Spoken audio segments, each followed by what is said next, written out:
Welcome to my review of the LEGO Star Wars Battle Droid with Stap.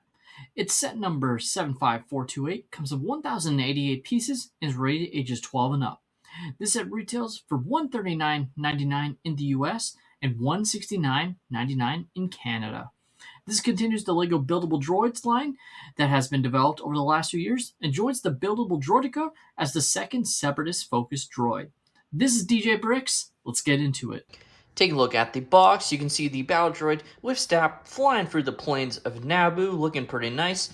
You have the Darth Vader insignia, which is correct for what LEGO does, as instead of copying exactly what the Black Series does from Hasbro, basically if it's Darth Vader, it means it's from one of the original films, which makes sense, though I do wish in some ways that they did straight up copy what Hasbro did with all their films. So in this case, this one would have been a different color insignia, and then you could have had, I don't know, young Anakin, or even just the battle droid here on the front. Flipping this set around, you have some more shots of the Stap inside Naboo, or Theed, I guess, in Naboo. You have the battle droid standing, which looks pretty nice. You can show it coming off the stand and how it looks on the stand as well.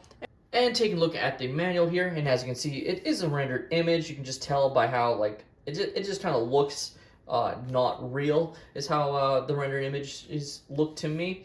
And I only bring that up because I preferred when the box art was reprinted on the front of the manuals, just felt and looked like a more premium product. Now, what's kind of interesting is instead of advertising the back, they just have a shot of the Stap from the film, which is pretty interesting. And just comparing side by side, looks pretty good, I have to say. Yeah, so that's interesting, but no advertising of other summer sets in the back of the manual there. And here we have the extra pieces I was left with following the build, and as you can see, you have quite a large assortment here, different studs, little tile pieces. You even have the use of a Harry Potter wand, which is used as sort of an antenna piece on the set. Pretty nice. Even have a couple extra arms here, including a spot for a blaster, as it gives you this droid arm here that you can use in order to have your battle droid off the Stap holding a blaster, which is pretty nice. Now taking a look at the little display stand that is also included, and as you can see, it looks pretty cool. So compared to a regular UCS one, it has the border of studs here. Now, I'm kind of okay with that because I actually like the look, because it actually avoids the little dimple piece that plagues the UCS plaques, as it'll have a little dimple that just looks awful. So this piece avoids that, which is pretty nice. Here you have the really nice and sleek Stap design, which is very nice to see here. Really, really awesome, I think. Very simple in the end, but still looks pretty good. Really could have used, a little bit of detail with a sticker piece, I think, just to show off the engine exhaust. I think would have been nice. Taking a look at the actual display plaque, and as you can see, looks pretty good. You have B1 series battle droid. Back Toyd Armor Workshop is where it was manufactured, and then some other detail you can read there. On the back, you have some more hidden storage. So you have the blaster and one of the arms that I was mentioning, so you can have the battle droid off the Stap and ready for battle here. So I will just pop them off. Gonna be very simple. You would just take off the arm. You could put it there as well. Just give some more room, just like that, and then of course grab the droid arm, or blaster I should say, which is in rather than black, is in a little bit of a gunmetal color, which I like as well. And he looks just like that. It's your standard battle droid, just with this extra piece here to represent a backpack, or really the control backpack. Now taking a look at the Stap with this buildable battle droid, and as you can see, it is quite tall. It is pretty impressive, I have to say. Getting another look at it from this top angle, and it just looks absolutely fantastic. You can really see the design work of this thing. It's just outstanding. And I think it's actually a really smart thing that they decide to make it kind of a two-in-one with the Stap and battle droid, because while this battle droid's cool, I don't think on its own it would work as a full set. but I think the fact that you have this Stap really helps sell it and how cool it really is. You see the design, and this is the backpack that I'm talking about that the minifigure version is representing. You have these antenna pieces because it's being controlled by the control ship in the atmosphere, of course. Just looks excellent. You do have some sticker pieces along with some prints. Like this particular piece is a print, which is pretty nice, but there are some other pieces that are stickers. So like right here is a sticker, and then some pieces on here are stickers as well. At the end of the day, they all add detail. Again, sticker on this side as well. Still looks pretty nice. You have what's really cool is this droid or brick-built blaster here, which can actually go into the Battle Droid's hand, which is pretty nice. And just in general looks fantastic.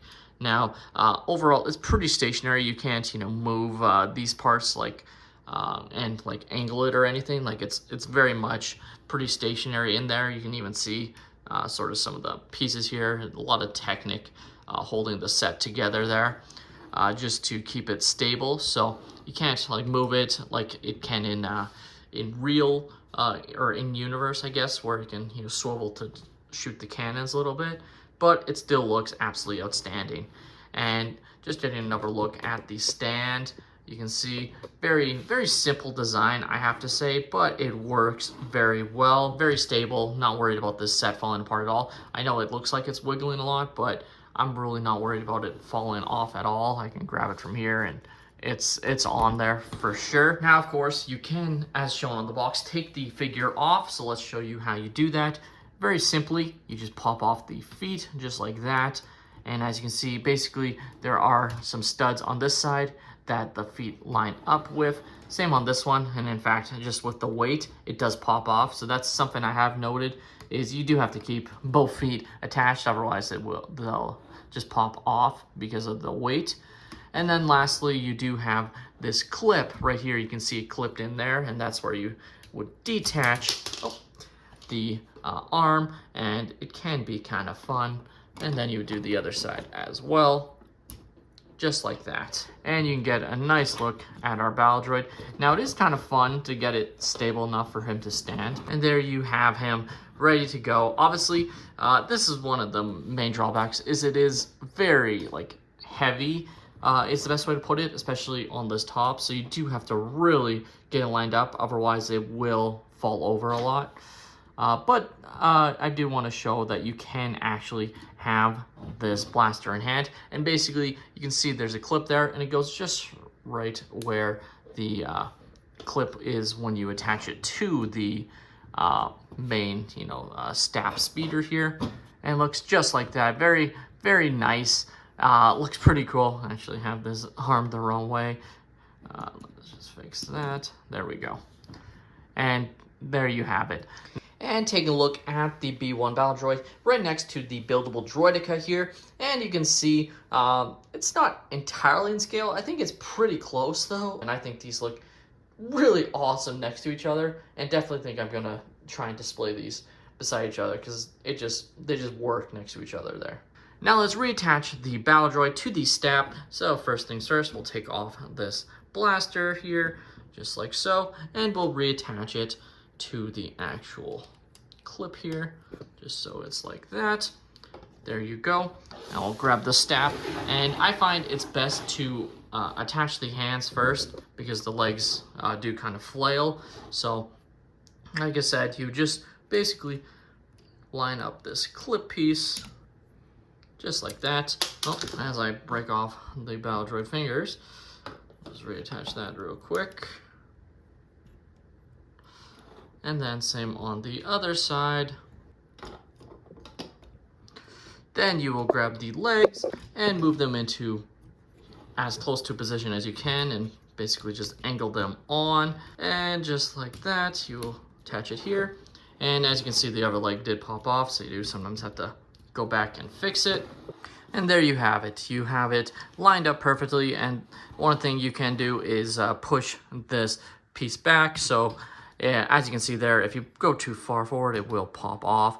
But if you push it back, then it really lines up the Battle Droid to the Stap. As you can see there, looking pretty excellent.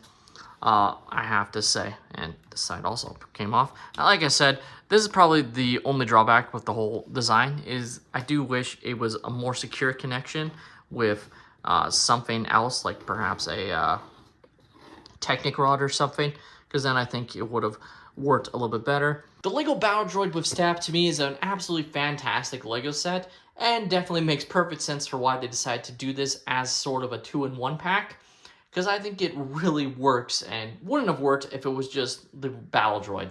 In fact, I think if it was the Battle Droid alone, might have been one of the worst buildable characters they've ever done, and, you know, one of the worst sets of this year, which there have been a few of those, unfortunately. But together, I think this is a really good set. That's all my opinion. Let me know your guys' thoughts on the set in the comments down below. Please leave a like and subscribe if you have enjoyed, and have a great day, everyone.